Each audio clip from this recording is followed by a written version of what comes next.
Chers membres d'Église et chers amis, bonjour. La Bible présente Dieu comme créateur. C'est ainsi que nous le découvrirons si nous lisons le tout début de la Genèse, le premier livre de la Bible. Dès le verset 3 du premier chapitre de la Genèse, il est écrit « Dieu dit que la lumière soit et la lumière fut ». La voix de Dieu, sa parole, a le pouvoir de créer. Le verset 9 du psaume 133 est souvent cité lorsque l'on veut résumer ce pouvoir créateur. Dieu dit et la chose arrive, il ordonne et elle est là. Dans sa lettre aux Romains, au chapitre 4, Paul va rappeler ce mystère et cette réalité.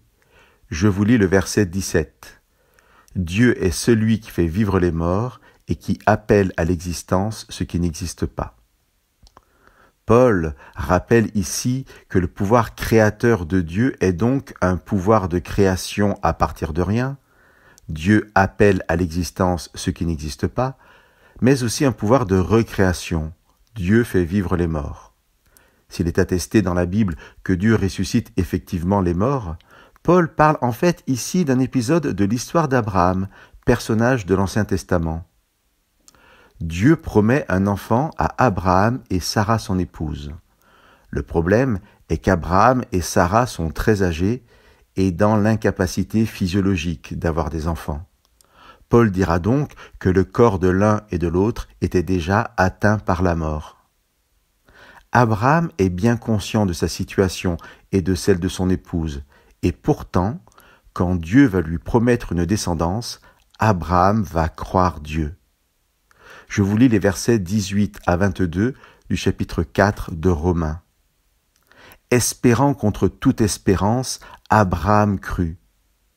Sans faiblir dans la foi, il considéra son propre corps déjà atteint par la mort, il avait près de 100 ans, et le ventre mort de Sarah. Mais face à la promesse de Dieu, il n'hésita pas dans un manque de foi. Au contraire, rendu puissant dans la foi, il donna gloire à Dieu, pleinement convaincu de ceci, ce que Dieu a promis, il a aussi le pouvoir de le faire. Chers amis, qui que nous soyons, nous sommes confrontés à la réalité d'une vie qui comporte son lot de drames et de souffrances.